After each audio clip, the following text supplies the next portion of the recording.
Welcome to another video of this sort of series of creation.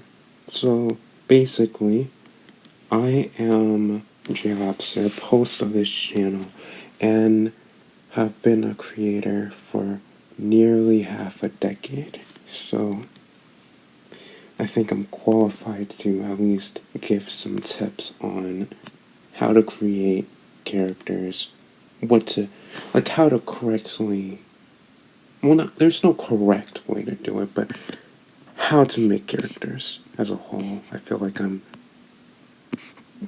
at least good enough to tell you guys that. So today's topic is gonna be about the villains of certain stories. You want to make your own original villains? We have to first define what a villain is. So, the villains really changed once you look at the perspective of it. So, let's say let me give you an example. Let's say we're in the perspective of a killer. We're in the perspective of a villain, but that villain is the protagonist. If that makes sense. So villains aren't limited to the antagonist role.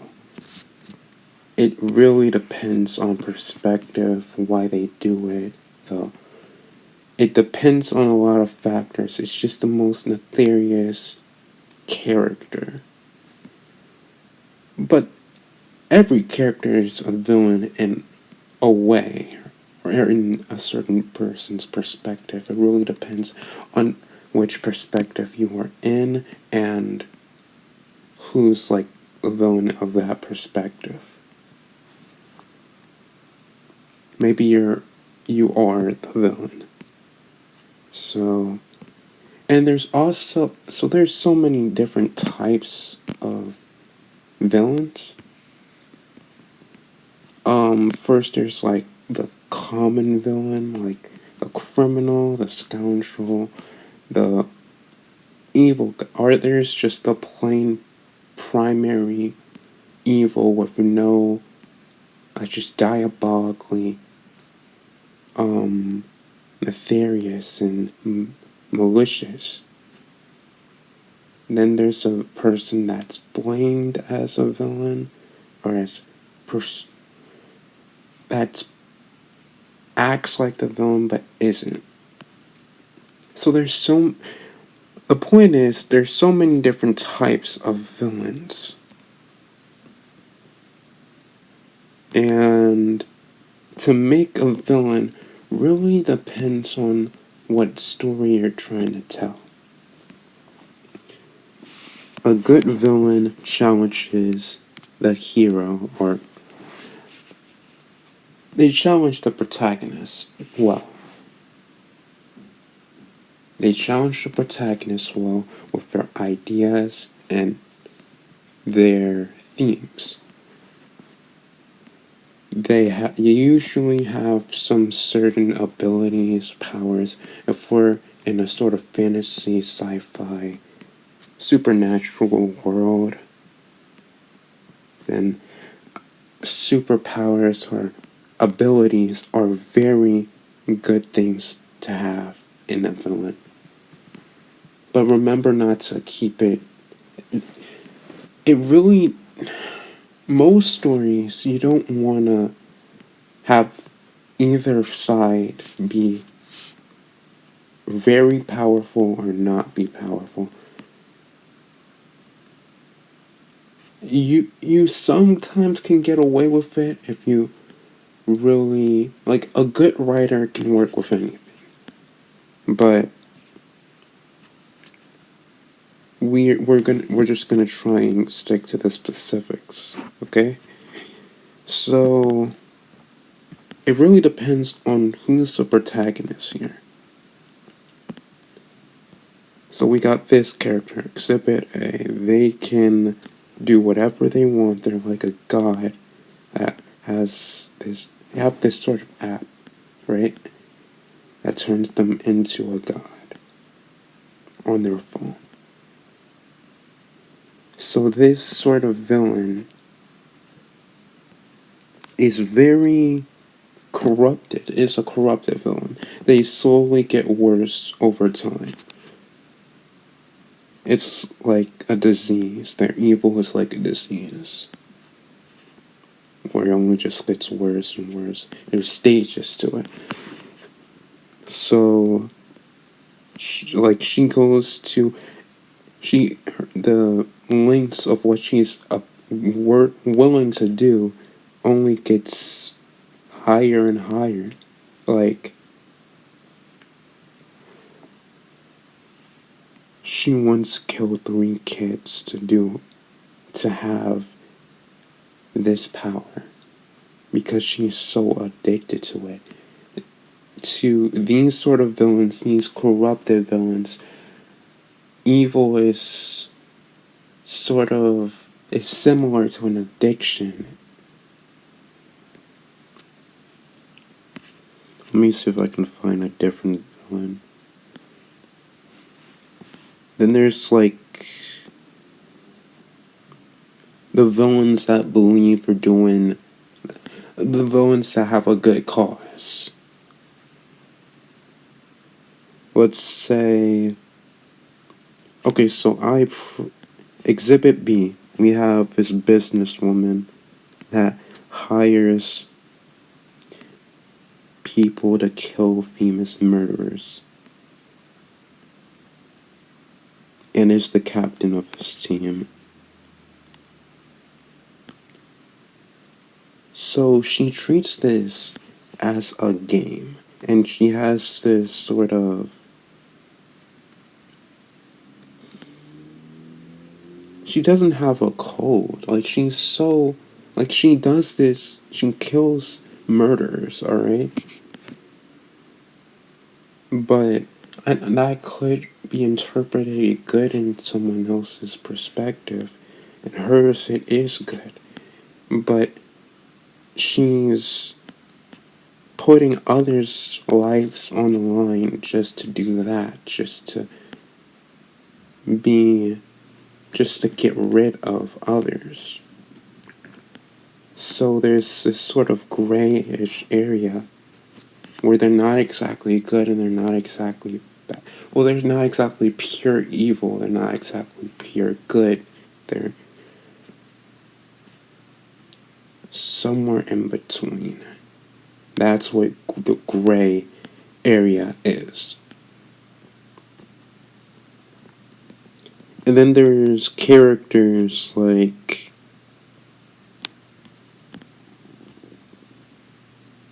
this one, Exhibit C. They are the older brother of Exhibit B, who wanted to kill criminals, but they are still killing criminals. So it's not the worst thing you can do. I mean, killing someone in cold blood is much worse than just killing a random criminal, but it's still not the best thing to do. It's not a good thing to do.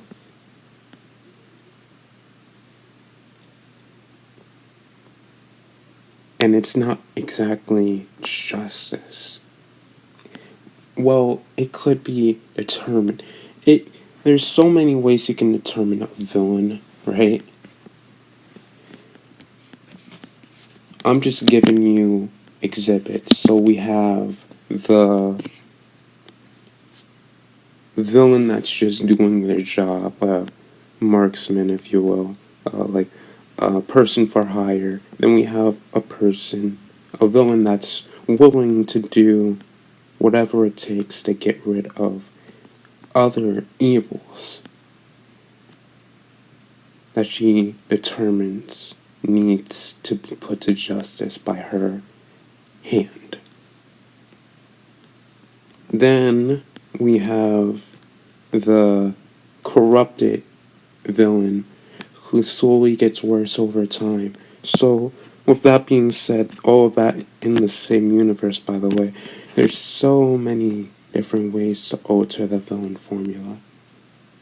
So, it really depends on the character and if it's good, if it's like there needs to be a dynamic between the two characters. There needs to be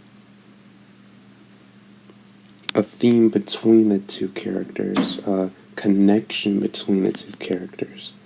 Not a connection, but a rivalry, if you will.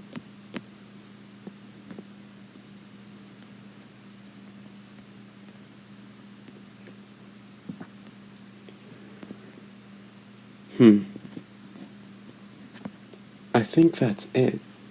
So we went over all the ways you can create a villain. But what if you want... Well, we went over what a villain is. I mean, we also have to figure out the inspiration of a villain. So there's so many movies, TV shows, anime, there's games, media in general always has villains in it. And I mean,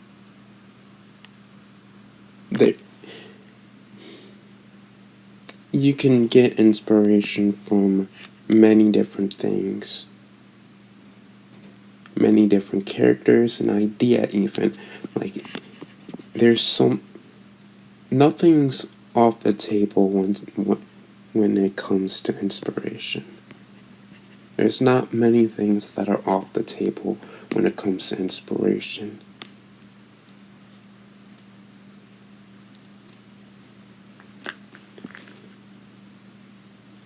Then you have the backstory. This backstory really is how they become a villain. If they have a backstory at all. Some villains are just pure evil, if you want to be... I mean, pure evil villains, like, there are characters, like, from Disney, early Disney days, like, Scar. You don't remember Scar's backstory, do you? You don't remember,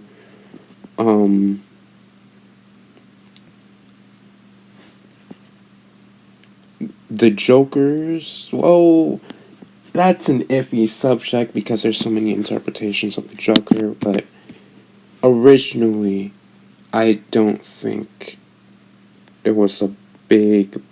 There's probably a backstory, so I'm not gonna say that.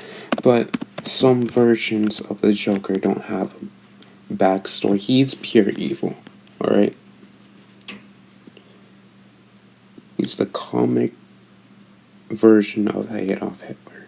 He's a devil.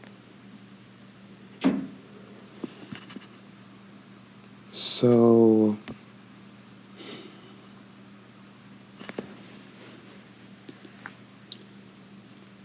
pure evil villains don't need a backstory. So this, again, is something that's very subjective, that you don't really need for a villain. And most villains are understandable, most villains are created, but there's always those outliers, right? There's always those outliers that are just evil incarnate. Michael Myers. Whoa! There's versions where that's not the case. I'm pretty sure every version's doesn't even... Okay, I'm not doing the best of examples, but the point still stands. You can have a villain that doesn't need a backstory. That being said, if you want a villain with a backstory, you're gonna have to focus on like the climax, that reason why they became a villain. Maybe it's because of loss. Maybe it's because of someone wronging them. Maybe it's because they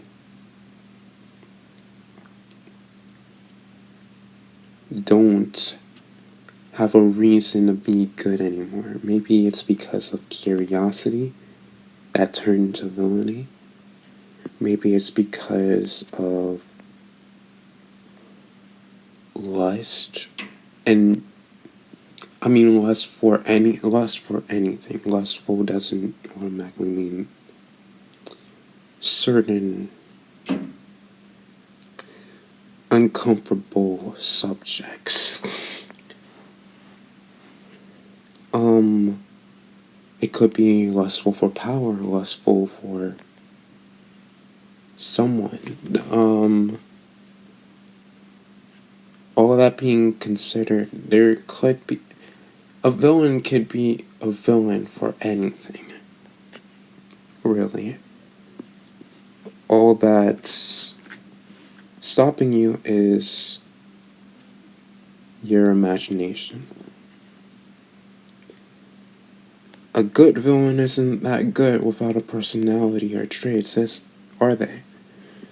Are they cocky? Are they arrogant? Are they dishonest? Are they manipulative? Are they actually a good person that did bad things? Well, is that even possible for a good person to do?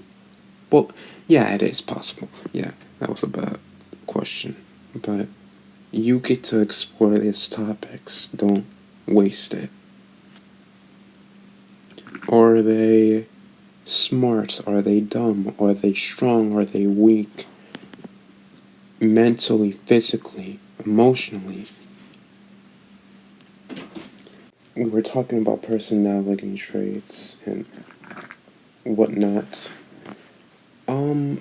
It really, again, can be changed by. It's very necessary to have a good villain. It really depends on which villain you're going for. Are they a mastermind, a brute? Really depends. Anyways. Next up, we got motivations, goals. Again, that's really going back to the backstory, but what drives the villain? What are their motivations and the story, and how will that impact them? What is the role in the story is also a big one. I feel like it's like interchangeable, really. Are they are they minor? Are there a minor character that somehow has a big impact? Well, I guess that wouldn't be a minor character, would it?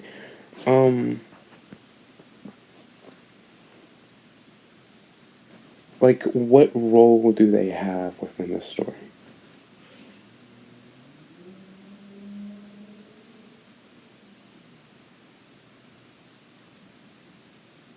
And appearance and design is a very important feature. Like, are they scary? Are they threatening? Do they not look scary or threatening as they are? Do they have any physical traits? How is their clothing? Is their clothing represented the time period that they are residing within? Features like that kind of try and design a more memorable look to the character.